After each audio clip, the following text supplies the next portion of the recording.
Selamat pagi jemaat yang saya kasihi di dalam nama Tuhan Yesus Kristus. Selamat pagi. Bagaimana kabarnya pada pagi hari ini? Puji Tuhan. Puji Tuhan, kita bisa bersama kembali di malam ini. Walaupun tadi pagi banget saya buka WA dan saya mendengar kabar duka cita. Itu adalah salah satu orang tua dari penginjil yang ada di Nias meninggal. Dia minta berdoa tiap 4:23, tiap 4:49 sudah meninggal. Jadi kaget pagi-pagi sudah ada kabar duka cita. Baik, oleh sebab itu kita sebagai JB ya, kita turut berduka cita atas mereka yang telah mendahului kita, dan kita percaya bahwa kita akan bertemu di dalam kehidupannya ketika kita sudah meninggalkan dunia ini. Oleh sebab itu, mari Bapak Ibu kita membuka Alkitab kita dalam 1 Petrus pasalnya yang ketiga. 1 Petrus pasalnya yang ketiga, ayatnya yang ke-13, ayat ke-8 sampai 12. Kasih dan damai.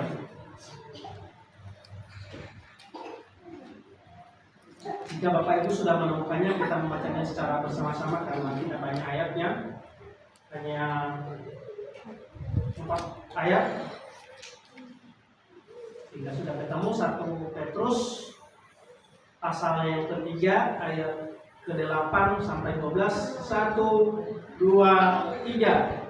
Dan akhirnya hendaklah kamu semua setia sekata, seperasaan, mengasihi saudara-saudara, penyayang dan rendah hati. Janganlah membalas kejahatan dengan kejahatan, atau caci maki dengan caci maki, tetapi sebaliknya, hendaklah kamu memberkati, karena untuk itulah kamu dipanggil, yaitu untuk memperoleh berkat. Sebab siapa yang mau mencari hidup dan mau dari hari-hari terbaik, ia harus menjaga lidahnya dengan jarak dan dirinya ada ucapan-ucapan yang baik. Ia harus menjauhi yang jahat dan melakukan yang baik. Ia harus mencari perdamaian dan berusaha mendapatkannya. Sebab mata Tuhan tertuju kepada orang-orang benar, dan telinganya pada permohonan mereka yang meminta tolong. Tetapi wajah Tuhan menerang orang-orang yang berbuat jahat. Mari berdoa. Bapa di surga, pada saat ini kami mau merenungkan akan kebenaran firman-Mu. Kami memohon Tuhan, hanya Tuhan yang memimpin kami, membukakan hati kami, pikiran kami, agar kebenaran firman-Mu ini sungguh-sungguh kami mengerti dan sungguh-sungguh kami aplikasikan di dalam kehidupan kami pribadi lepas pribadi. Terutama hamba-Mu yang akan menyampaikan, dan Tuhan yang memimpin dan menyertai, dan kiranya kebenaran firman-Mu yang akan hamba sampaikan sesuai dengan Tuhan perintahkan di dalam kehidupan kami. Ini doa kami, dan di dalam nama Yesus kami berdoa. Amin. Baik, terima kasih.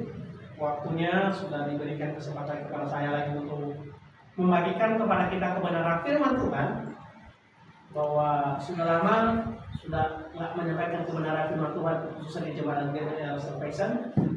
Oleh sebab itu kita belajar untuk merenungkan kebenaran firman Tuhan ini. Saya memberikan judul mengasihi.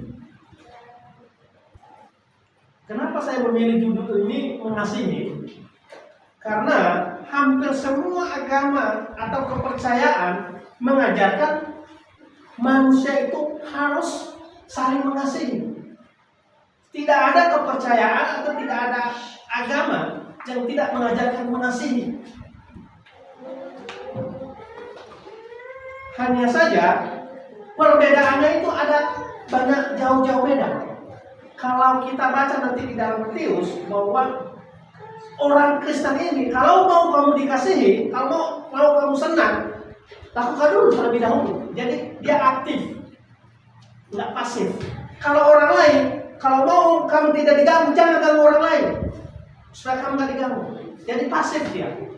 Kalau kita aktif, jadi saya memilih judul ini, saudara-saudara yang saya kasih dalam Tuhan Yesus Kristus, bahwa kita sebagai orang yang sudah percaya, kita dituntut supaya harus saling mengasihi. Coba kita baca di dalam 1 Yohanes. 1 Yohanes pasalnya yang keempat, ayatnya yang ke-7. Saya bacakan untuk kita. Saudara-saudaraku yang kekasih, marilah kita saling mengasihi, sebab kasih itu berasal dari Allah, dan setiap orang yang mengasihi lahir dari Allah dan mengenal Allah. Kalau kita berkata kita mengasihi Allah, kita mengasihi Tuhan kita, tetapi kita tidak mengasihi saudara kita, percuma. Terutama dengan saudara seiman kita. Kita berkata saya sungguh-sungguh mengasihi Tuhan, saya sungguh-sungguh mengasihi Allah di dalam kehidupan saya. Sementara kita masih ada dengki, sakit hati, dendam kepada saudara-saudara seiman kita. Jadi makanya Yohanes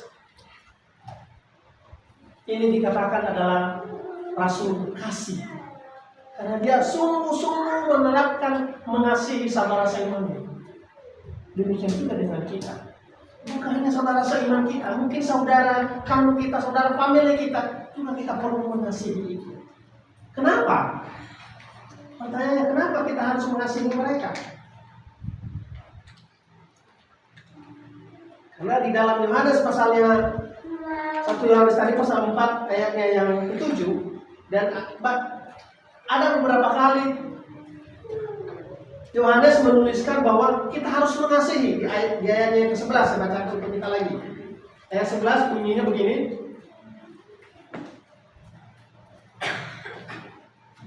Ayat 11. Saudara-saudaraku yang kekasih, jikalau Allah sedemikian mengasihi kita, maka haruslah kita juga saling mengasihi. Kalau Allah sudah mengasihi kita, kita juga harus mengasihi. Ayat ke-20 lagi.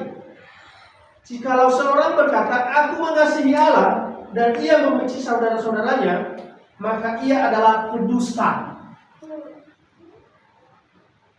Karena barang siapa yang tidak mengasihi saudaranya, yang dilihatnya, tidak mungkin mengasihi Allah yang tidak dilihatnya. Jadi, bagaimana dia berkata, saya mengasihi Tuhan, sementara tidak pernah ketemu Tuhan, tidak pernah melihat Tuhan. Bahkan saudaranya yang kelihatannya sudah ada di depan matanya, dia nggak mengasihi. Bagaimana dia berkata, saya mengasihi Tuhan yang tidak pernah kelihatan. Jadi bukti nyatanya, kalau kita dikatakan nanti bahwa hidup kita ini adalah kitab terbuka yang dibaca oleh semua orang, tindakan kita ini adalah yang dinilai oleh orang.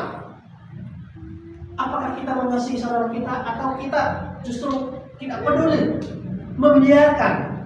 Jadi Bapak Ibu yang saya kasih dalam nama Tuhan Yesus Kristus, bahwa Rasul Yohanes ini dia menuliskan ada sekitar 4 ayat, dan ayat yang terakhir itu adalah yang ayat yang 21-nya.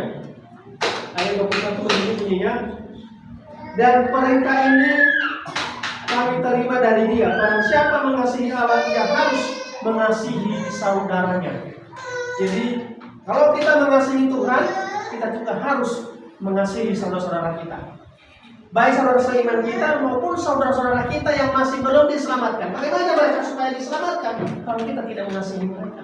Kalau kita membenci mereka, apa-apa kita nggak mau, bagaimana mereka bisa dimenangkan kalau kita tidak mengasihi mereka? Jadi saudara-saudara yang saya kasih di dalam nama Tuhan Yesus Kristus, kenapa kita harus mengasihi? Karena Allah adalah lebih dahulu mengasihi kita. Bukti Allah mengasihi kita adalah Dia mengirimkan anaknya yang tunggal untuk menyelamatkan kita. Itu adalah Yesus Kristus. Dia rela mati di atas kayu salib. Dia rela mati menebus dosa kita, menggantikan kita dihukumkan. Inilah bukti kasih Yesus di dalam kehidupan kita sebagai manusia. Sebaliknya, sekarang adalah bagaimana kita membalas kasih Tuhan dalam kehidupan kita. Bagaimana bisa menyelamatkan kita. Bagaimana kita menyelamatkan saudara kita yang tidak diselamatkan kalau hati kita tidak mengasihi mereka.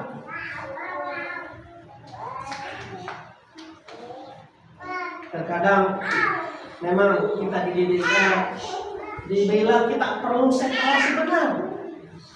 Perlu separasi dalam hal apa dulu? Dalam hal pengajaran oke lah, benar. Tapi bersosial, kita perlu membangun hubungan dengan saudara-saudara kita, agar kita bisa menyelamatkan mereka, agar kita bisa menyampaikan kebenaran firman Tuhan kepada mereka. Kalau kita separasi langsung dengan mereka tanpa kita bersosial dengan mereka, bagaimana kita membangun hubungan dengan mereka? Bagaimana caranya kita menyampaikan kebenaran firman Tuhan kepada mereka? Kalau mereka tidak open dengan kita, susah. Jadi perlu mengasihi mereka, itu adalah hal yang paling utama, yaitu adalah membangun hubungan dengan baik dengan saudara-saudara kita yang belum diselamatkan. Tapi bagaimana dengan saudara-saudara kita yang seiman? Yang mari kita saling mengasihi, saling menguatkan bahwa Tuhan terlebih dahulu telah mengasihi kita. Tuhan terlebih dahulu telah menyelamatkan kita. Jangan seperti orang Calvinis, bahwa ketika kita sudah diselamatkan karena kita orang pilihan, bagaimana dengan orang yang tidak dipilih? Tapi kadang-kadang juga bodoh mereka ini. Kenapa saya katakan bodoh? Mereka berkata bahwa Tuhan sudah menentukan yang sudah dipilih, yang sudah diselamatkan, tapi kok masih memberitakan Injil? Kalau sudah memang diselamatkan, ngapain memberitakan Injil? Ngapain kota lagi di gereja? Kau ke gereja sekalian. Toh juga sudah diselamatkan, kok ngapain sibuk-sibuk? Ambil urusanmu yang nggak ada urusanmu, itu urusan Tuhan. Jadi karena kita percaya bahwa tidak percaya dengan pengajaran Calvinis, makanya kita perlu memberitakan kebenaran itu sendiri. Makanya kita perlu membangun hubungan sosial itu kepada saudara-saudara kita.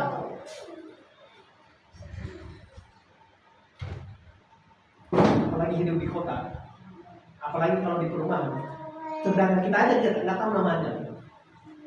Percaya kan? Kalau di kampung, semua pasti kita kenal.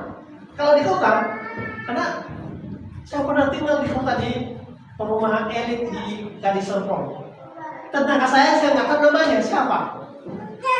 Giliran udah orang tua udah nggak ada, udah pindah lagi. Udah mati, kita nggak tahu. Nanti akan di rumah sakit.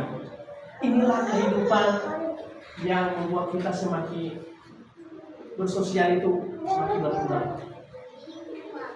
Simpel memang. Tapi ya, bagaimana kita memberitakan Injil kepada saudara tetangga kita? Sebelah rumah, tidak pernah kenal. Kalau kita hanya sapa, halo. Tapi inilah caranya. Bagaimana kita membangun hubungan dengan sosial kita. Kita mengasihi mereka. Jangan membiarkan mereka hidup di dalam dosa terus atau tidak diselamatkan. Padahal kita capek-capek cari orang jauh-jauh memberitakan Injil, sementara di tetangga kita sama milik kita tak kenal. Ini yang perlu kita ubah mindset ini, pikiran ini.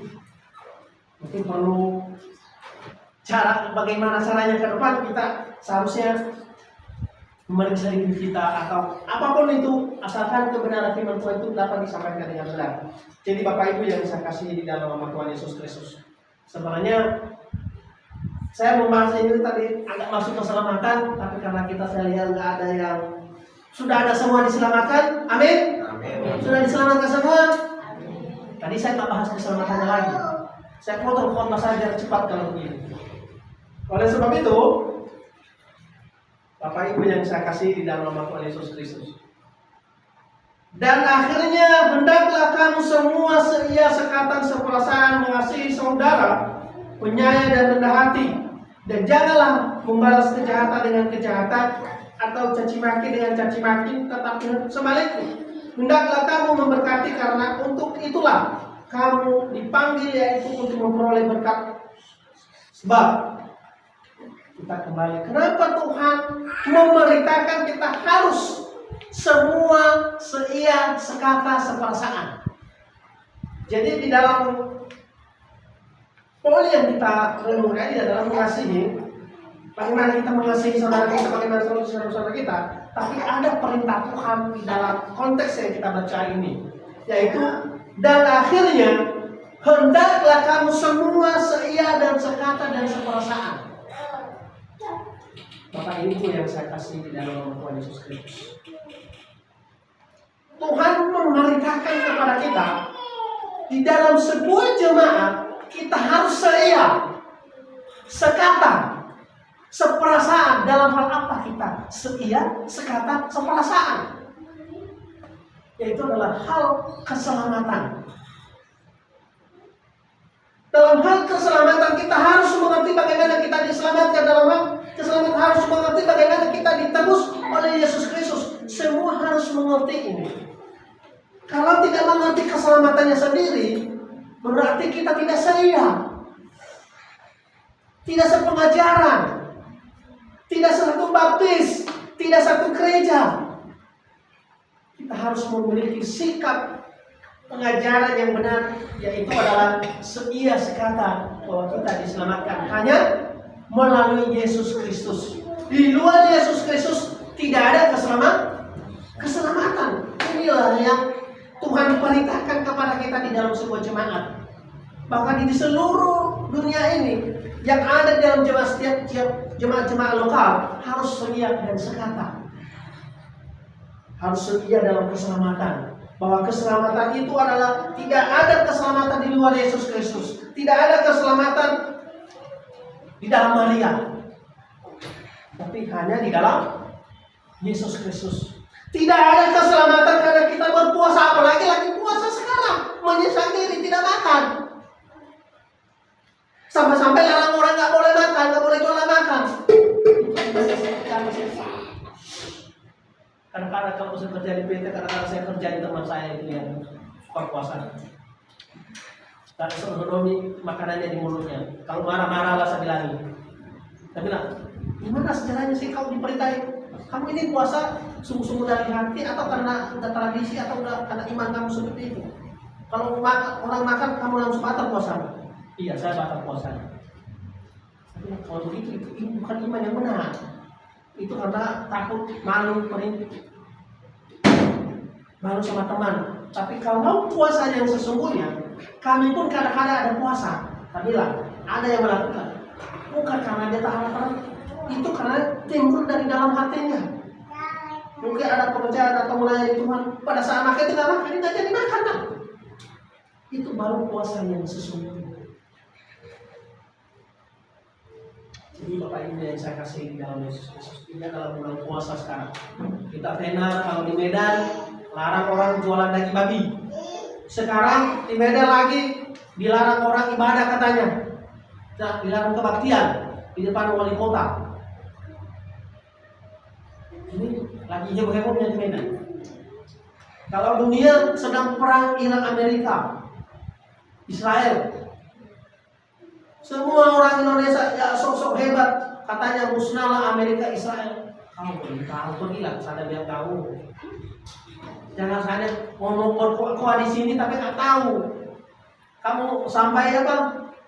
Apa sih yang tiang besar itu? Ada terontok sampai ini ada apa namanya? Apa sih alat peluncur bom negara itu? Rudal ini. Ada tiang-tiang itu dari kontainer, dibuatlah videonya itu, orang kecil bikin. Wah, inilah rudal Indonesia pergi dikirim ke Israel, hancurkan Israel sama Amerika. Kan bohong sekali. Jadi inilah dunia. Mereka kira segampang itu, tetapi nggak tahu bahwa Tuhan yang berkata mengajarkan kepada kita pada saat ini bahwa kita harus seia, sekata, seperasaan di dalam jemaat. Di dalam pertemuan jemaat kita juga harus bernyanyi dengan baik. Jadi Bapak Ibu yang saya kasih di dalam Tuhan Yesus Kristus. Yang pertama kita seia, sekata itu adalah keselamatan. Kedua, baptisan. Kemarin sampai di PT juga nih. Jadi bahwa baptisan itu menguduskan diri. Karena kita nggak puasa, kita menguduskan diri supaya dibaptis. Jadi baptisan itu adalah menyelamatkan. Benar nggak menyelamatkan baptisan? Benar nggak menyelamatkan baptisan? Ini ada SMA aja udah pintar bahwa baptisan tidak menyelamatkan. Tapi sebagai apa? Coba kita baca Matius 3 ayat 11. Kita baca bersama-sama. Matius 3 ayat 11. 1, 2, 3. Aku membaptis kamu dengan air sebagai tanda pertobatan. Tetapi Dia yang akan datang kemudian daripada lebih berkuasa daripada aku, dan aku tidak layak atas kasusnya. Ia akan membaptis kamu dengan Roh Kudus dan api. Jadi aku membaptis kamu dengan air sebagai tanda pertobatan, sebagai stempel bahwa kita ini sudah sungguh-sungguh diselamatkan, sudah bertobat. Itulah baptisan, bukan menyelamatkan. Makanya saya bercanda kemarin sampai dia tempat saya, gereja Parainer ya. Wow, saya tahu. Mungkin sering ngomong Parainer ke mereka. Kadang kami dapat, kau dasar dari mana itu baptisan menebuskan kami, menguduskan kami, menyelamatkan kami? Dasar dari mana? Langsung dia tanya, Bapak gereja apa? Saya bilang baptis. Parainer ya? Saya kasih, kok tahu? Saya bilang, kenapa kalau Parainer? Langsung pergi. Nggak mau lagi bahas. Ketawa apa? Terlalu panas kah? Jadi saya ketawa jadi. Padahal kami sering ngomong. Hampir tiap hari kami ngomong itu cewek. Cindy Purba. Hampir tiap hari kami ngomong.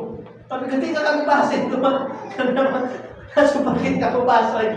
Saya ketawa aja. Kami ketemu pada cerah, Pak, udah ngomong sering. Nah, jadi ini mereka berkata bahwa baptisan itu menyelamatkan. Baptisan itu adalah bisa menguduskan orang. Itu adalah hanya sebagai tanda pertobatan. Itu adalah stempelnya kita sebagai orang Kristen. Bagaimana caranya dilakukan baptisan? Yaitu adalah disela, itu di dalam Roma pasal 6 ayat 4 sampai 6 menggambarkan ketika kita dimasukkan ke dalam air, itu adalah menyimbolkan atau menggambarkan Yesus Kristus ketika masuk ke dalam kubur. Ketika kita diangkat, menyimbolkan bahwa kita dibangkitkan bersama Yesus Kristus. Itu adalah sebagai bukti bahwa kita ini adalah percaya kepada Yesus Kristus.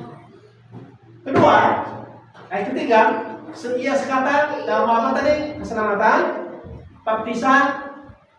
Yang ketiga adalah gereja. Gereja itu seperti apa? Seperti perusahaan yang atasan bisa memerintah bawahan. Seperti kalau di PT kan, kalau Pak Rene kalau ngomong pasti didengar ke bawahan. Atau Pak Soeharto kalau ngomong, Pak Lambok kamu harus begini. Kalau nggak boleh keluar. Jadi gereja itu adalah bukan sinode, bukan berpusat, tapi bersifat lokal, berdiri sendiri, langsung bertanggung jawab langsung di hadapan Tuhan, bukan kepada Pak Suento. Karena ini adalah tubuhnya Yesus Kristus. Jadi ini perbedaannya gereja kita. Kalau gereja-gereja yang berpusat, gereja lokal kecil bertanggung jawab kepada resor atau distrik. Dari distrik atau ke resor bertanggung jawab langsung ke Empolus, melaporkan segala sesuatu yang dilakukan di dalam jemaat, bukan kepada Tuhan lagi. Kalau disesatkan gampang, tinggal sesatkan Empolusnya atau bendaharanya atau siapa kayak semua nurut di bawah. Jadi seperti baptisan tadi, baptisan baik, ini baptisan semua. Ini. Coba kalau GBIA sesat ke Pak Suhento belum tentu sesat Pak Lambok. Karena cukuplah Pak Suhento yang sesat kayak itu saya sesat. Benar nggak? Mas Suhento. Karena Pak Suhento nggak ada intervensinya untuk jemaah lokal di sini. Cukup dia aja yang sesat. Jadi ini naik akal sehat kita bahwa gereja itu adalah harus bersifat lokal. Dan kita kalau bahas lagi apa pengacara-pengacara lama-lama kita nggak selesai nih. Jadi 3 hal ini kita berkata seia, sekata, seperasaan dalam hal keselamatan, dalam hal baptisan, dalam hal gereja lokal. Jadi Bapak Ibu yang saya kasih di dalam Yesus Kristus, pengajaran-pengajaran yang seperti inilah yang seharusnya kita dengarkan, yang seharusnya kita tanamkan di dalam hati kita, agar kita tidak terbawa arus dunia pada saat ini yang mengajarkan jangan menyebut pengacara, jangan berbicara doktrin, jangan berbicara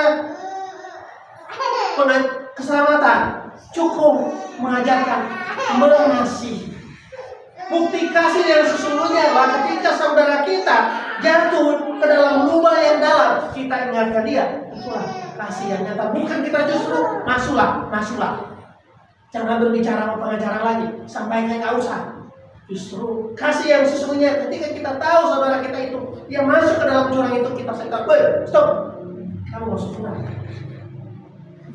Gerejamu salah, pengacara keselamatanmu salah. Ini yang sebenarnya. Inilah bukti kasih yang sesungguhnya kita mengasihi saudara kita. Inilah bukti kasih yang sesungguhnya ketika kita menyampaikan walaupun kita dibenci, walaupun kita dianiaya, walaupun kita orang nggak senang kepada kita, tetapi wajib kita sampaikan kepada mereka bahwa itu adalah hal yang terutama.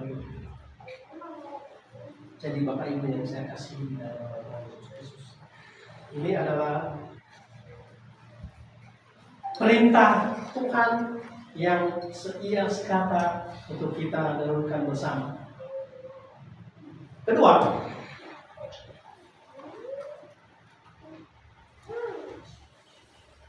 perintah. Sekarang larangan. Larangan Tuhan. Siapa yang mau menciptakan hidup dan mau melihat hari-hari baik, ia harus menjaga lidahnya terhadap yang jahat dan bibirnya terhadap ucapan-ucapan yang menipu. Ia harus menjauhi yang jahat dan melakukan yang baik. Ia harus mencari perdamaian dan berusaha mendapatkannya. Larangan yang pertama yaitu adalah harus menjaga lidah. Kenapa perlu menjaga lidah? Lidah ini nggak ada tulangnya, tapi lidah ini juga bisa menghancurkan kehidupan kita. Dan lidah ini juga bisa menyelamatkan kita. Kenapa? Kalau kita baca di dalam Roma pasalnya yang ke-9 sampai ke-10, barang siapa yang mengaku itu kan lidah. Tuhan di dalam dunia pasti diselamatkan. Tetapi lidah dalam hal ini adalah, kalau kita baca di dalam, coba kita buka Yakobus.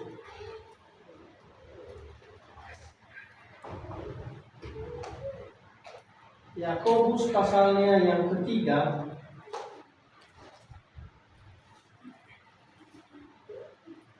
ayatnya yang ke-5 sampai ke-6, kita baca bersama-sama.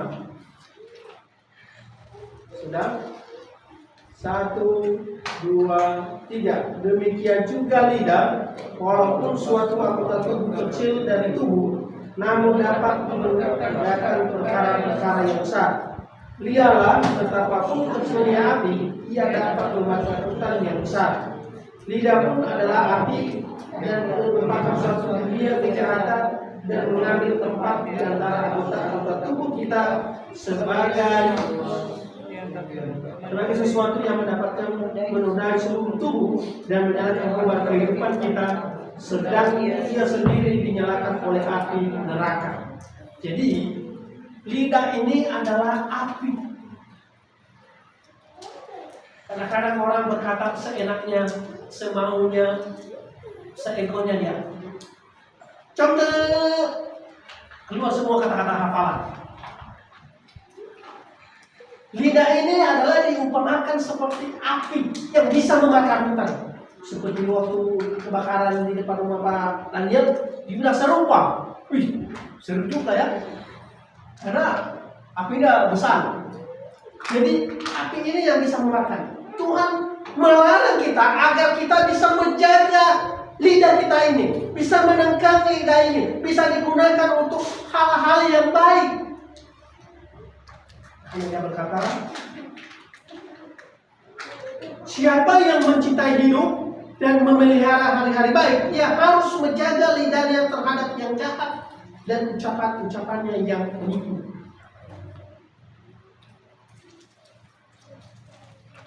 Masa anak remaja, anak-anak sekolah seperti Evelyn sama Yvonne, apalagi kalau hobinya game, semua kata-kata kotor yang keluar.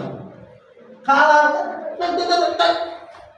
jangankan orang yang nggak diselamatkan, orang yang sudah diselamatkan masih yang suka main game itu, keluarlah kata-kata hafalan itu. Cepat, kok begini? Bela saya, kiri kanan kiri. Belum kata-kata itu. Jadi mari kita menjaga lidah kita ini.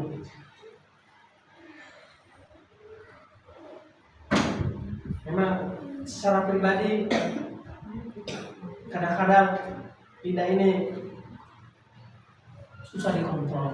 Padahal bagian tubuh yang terkecil bisa membangun hubungan kita dengan saudara kita baik, bisa membangun hubungan kita dengan teman-teman kita, teman kita segereja, bisa juga menghancurkan. Hanya gara-gara lidah ini, karena kita tidak bisa mengontrolnya. Makanya Tuhan melarang kita agar kita bisa menjaga lidah ini sebaik-baiknya, mengucapkan kata-kata yang sebaik-baiknya, yang sedapat-dapatnya kita bisa mengontrolnya. Ini bagian kecil, tapi Yakobus berkata, lidah ini adalah api. Tapi saya berkata juga, lidah ini air. Kenapa? Kalau kita bisa memakainya tempat pada waktunya untuk membangun seseorang, untuk mensupport seseorang, untuk mensemangati seseorang, ya jadi semangat. Tetapi kalau kita pakai lidah kita ini untuk menghujat, memaki, menipu, memfitnah teman kita, jadi hancur sosial. Mari Bapak Ibu yang saya kasih di dalam Tuhan Yesus Kristus, bahwa lidah kita ini tidak ada manusia yang 100% yang bisa mengontrol diri. Paling tidak pasti kedua kata-kata hal yang tidak enak. Walaupun kita sudah mencakap-cakapnya,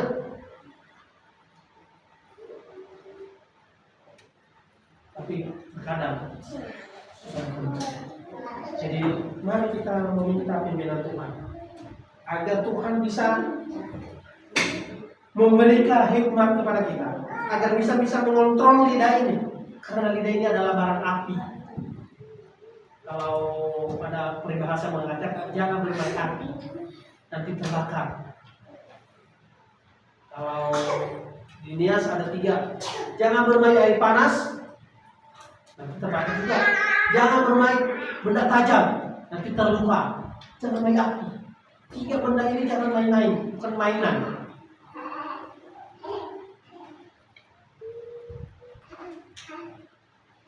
Sangat berbahaya. Dan lidah ini kita pakai, apakah untuk membangun seseorang kah, untuk memintakan kebenaran firman Tuhan kah, atau menjatuhkan seseorang? Mari kita memakainya untuk apa? Karena di dalam Kolose pasal 3 ayat 23 berkata apa? Ada yang apa? Segala sesuatu yang kamu lakukan, lakukanlah untuk Tuhan dan bukan untuk manusia. Ya, kita memakai lidah kita ini untuk kemuliaan Tuhan, ya, untuk kepada Tuhan, menenangkan hati Tuhan. Makanya berkata, barang siapa yang mencintai hidupnya, mencintai hidup, Ia mau melihat hari-hari baik, ia harus menjaga lidahnya. Kalau tidak menjaga lidahnya, berarti semua serba salah. Jadi Bapak Ibu yang saya kasih, anggota tubuh ini kadang-kadang simpel, kecil, tapi bisa membahayakan. Tapi anggota tubuh ini kalau kita memakainya dengan benar, kita mengandalkan Tuhan di dalam hidup kita, bisa kita pakai dengan benar. Jadi Bapak Ibu yang saya kasih di dalam Tuhan Yesus Kristus, bahwa lidah ini bisa mendatangkan berkat dan juga bisa mendatangkan keuntungan. Coba kita baca Amsal pasalnya 21. Amsal 21 ayatnya yang ke-20.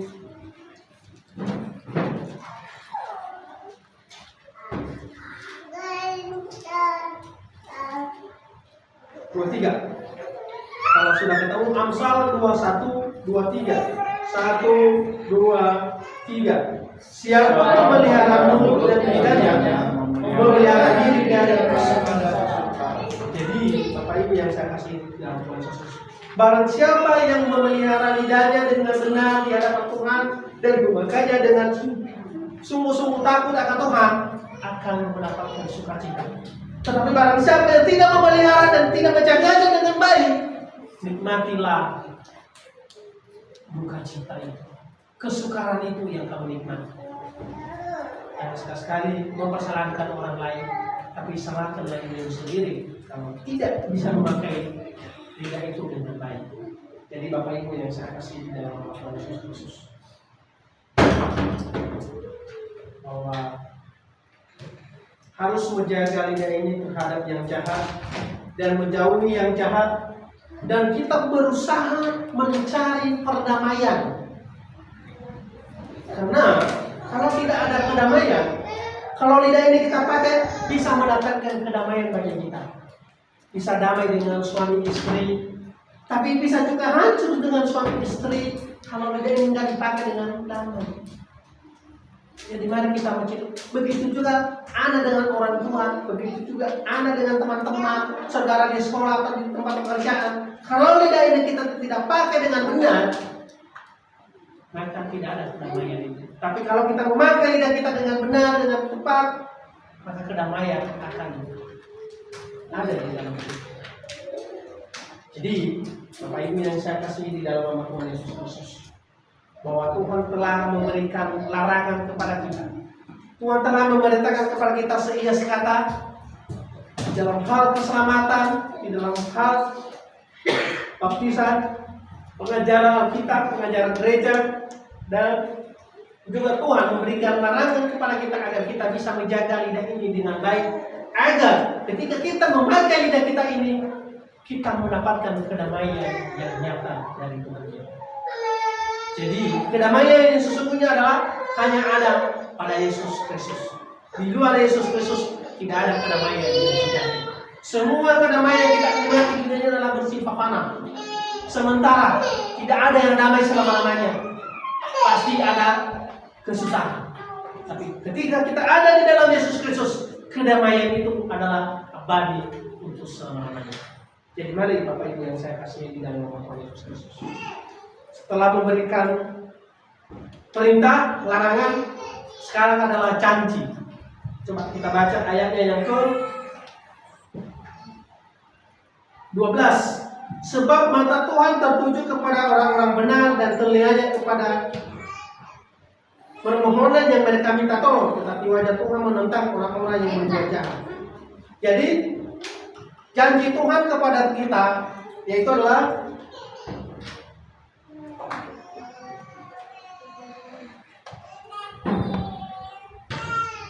janji Tuhan, mata Tuhan tertuju kepada orang-orang yang benar.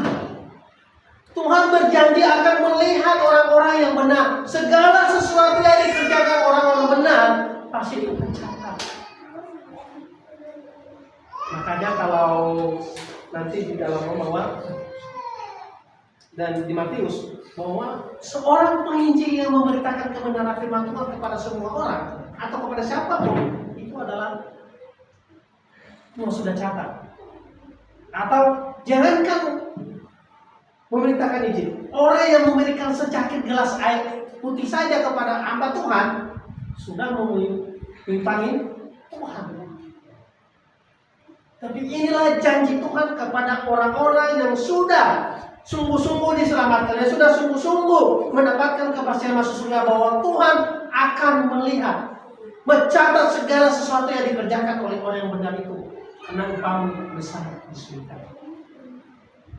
Ini janjinya, bahwa sebab mata Tuhan tertuju kepada orang-orang benar dan telinganya memohon mereka yang meminta tolong. Jadi segala sesuatu yang kita harapkan, segala sesuatu yang kita minta di hadapan Tuhan, pasti Tuhan menolong, pasti Tuhan mendengar. Tuhan tidak menutup mata untuk kita. Tuhan pasti mendengarkan doa-doa kita. Kalau kita baca lagi nanti bahwa doa orang benar lebih besar kuasanya. Ketika kita sungguh-sungguh bagaimana jemaat salvation ini bisa berkembang, bisa bertambah jiwa, kita bawa di dalam doa dengan sungguh-sungguh, suatu saat Tuhan pasti akan jiwa. Walaupun secara manusianya kita, secara kacamata kita, secara manusia harus nyata, tapi secara kacamatanya Tuhan, bahwa satu persatu mungkin perlu ditambah satu. Waktu pertama-tama datang kan, saya sama Pak keluarga Pak ini sama Pak Daniel sama Ibu Cil belum, belakang Ibu Cil, Ibu Tania, sama Ibu Cil, sama Teresa, sama Pak Nababan. Ya, nggak mungkin seperti kita berjuang bareng langsung dapat untungnya lebih besar. Bukan, ini nambah jiwa. Memenangkan jiwa itu yang paling sulit. Kita juga waktu dimenangkan, ada nggak yang pernah tendang meja? Saya udah tendang meja di depan Pak Suwento. Saya Pak Suwento yang benar aja, yang benar. Kata Bapak aja yang paling benar. Kenapa? Karena kalau dia bilang gereja semua salah, dari mana dasarnya? Saya udah berapa tahun hidup di gereja saya, Bapak Suwento ini seenaknya aja ngomong salah. Apa yang membuat saya diam? Gara-gara baptisan. Gara-gara baptisan anak. Pak, kan baptisan anak itu diselamatkan. Ya, menurut Bapak, menurut saudara Pojan benar. Bunyi ayatnya di mana? Bahwa ketika dibaptis anak itu adalah sudah diselamatkan. Saya bingung, saya jawab gimana? Situ saya baru mau buka belajar itu baru. Saya minta Bapak, karena saat tinggal itu kursi di depan saya, saya benar aja Mas Suwento yang benar. Pas itu dulu itu adalah PAK 3 mata kuliahnya. PAK 3. Bagaimana cara mendidik anak sifat dewasa anak dari umur 0 sampai 18 tahun. Jadi beraneka ragam. Jadi itu. Nah, kita pernah nggak ini tersinggung? Wah, kamu sebenar. Masa orang nggak ada benar? Itu saya udah alami, kita udah alami begitu. Apalagi Pak Suwento main acara-acara aja di Nias. Seminar pertama sekali di Nias tahun berapa itu? 2012. Cuma sudah panitia, kan saya pas pulau waktu itu. Hampir diputus Pak Suwento. Karena Katolik, banyak orang Katolik. Sebenarnya kok ditamu itu, ditamu itu. Itu nggak benar, itu usir aja, dia usul itu. Sudah matilah, ini apa ini? Jadi Bapak Ibu yang saya kasih dalam proses Yesus. Karena firman Tuhan terkadang kita baru menerima kebenaran firman Tuhan itu dikageti dulu, disekapkan dulu. Ketika sudah disekap baru nggak berkomentar lagi, baru ini ya. Seperti pengambil kan, pengambil itu lama itu prosesnya. Lama dia dulu di karismatik dulu, sama dengan Pak Kepala dia. Tapi nggak tahu gimana cara menggunakan apa-apa. Mana lebih dulu, Pak dia atau Pak kamu? Sama. Saya dulu. Tapi walaupun sudah masih bahasa di kafe, masih suka keluar dia. Masih suka keluar. Walaupun kami ketemu di kafe kadang-kadang, bagaimana dia, padahal dia lebih dulu masuk daripada saya. Tapi saya lebih dulu selesai. Karena waktu itu kalau masalah, kalau mau jualan somai. Tapi kan ada somai yang datang dia pernah makan. Jadi Bapak Ibu yang saya kasih di dalam Tuhan Yesus Kristus. Ketika firman Tuhan ini disampaikan kepada kita, mungkin kita merasa tersinggung, kita merasa sakit hati. Tapi justru itulah yang membuat kita sebaliknya. Kalau orang berpikir di luar sana, kata, salahnya di mana? Kok salah saya di sini? Beda seperti kita. Kalau kita seorang KBIA seterusnya kita, seluruhnya kita, kalau kami salah, kasih tahu kami salahnya di mana, biar kami koreksi. Bukan kalau salah kita marah. Salah, marah kita ambil pedang. Kalau itu bukan zamannya. Periksa hatimu. Periksa pengajaranmu benarkah atau tidak. Bukan seperti teman-teman kita larang-larang orang. Kita periksa dulu, main hajar-hajar aja. Seakan dia punya tempat hukum gitu. Tapi kita slogannya kita, kalau kami salah, kasih tahu kami salahnya di mana, biar kami periksa kami salah di mana. Tapi kalau kami kasih tahu kamu salah, jangan pukul kami dong. Nah, ini. Tapi jangan heran. Ayuba cuma ada 8 orang. Cuma ada 8 orang kok yang selamat. Kalau Tuhan datang, kira-kira berapa orang? Ya banyak. Ribuan. Nah, kita berharap semoga semuanya Tuhan datang. Akhirnya kita mesti memikirkan dunia ini. Mana? Takut mati nggak? Atau karena ada yang belum menikah? Atau apa? Atau belum punya anak, belum punya keturunan? Takut mati? Gimana Evelyn? Takut mati nggak? Kalau Tuhan datang? Mantap. Jadi Bapak Ibu yang saya kasih di dalam Tuhan Yesus Kristus, bahwa janji Tuhan itu, Tuhan mendengarkan setiap doa-doa kita. Tuhan mata Tuhan tertuju kepada orang-orang yang kita, kepada orang-orang yang benar. Tuhan tidak menutup mata. Dia melihat segala sesuatu yang kita kerjakan, segala sesuatu yang kita lakukan di bumi ini. Tuhan sudah melihatnya. Dia tidak menutup mata untuk kita. Dan segala permohonan kita, segala keluh kesah kita, Tuhan pasti dengar. Hanya saja jawaban doa ada 3. Ya, tidak, apa yang satu? Tunggu, sabar, belum waktunya. Kalau sudah waktunya, semuanya oke. Jadi inilah kebenaran firman Tuhan yang baru saya bagikan untuk kita pada saat ini, bahwa mengasihi yang sesungguhnya itu adalah kita menyampaikan kebenaran firman Tuhan itu tanpa memandang muka. Baik atau tidak baik waktunya, kita harus sampaikan bahwa yang benar kita nyatakan, yang salah kita nyatakan salah. Oleh sebab itu, Bapak Ibu yang saya kasih di dalam Tuhan Yesus Kristus, ada 3 hal yang kita renungkan pada hari ini adalah Tuhan memerintahkan kepada kita harus seias kata, dan juga Tuhan melarang kita agar kita tidak mempergunakan lidah ini asal-asalan, tetapi kita pergunakan lidah ini untuk memuji dan memuliakan nama Tuhan agar kita mendapatkan kedamaian dalam pada Yesus Kristus.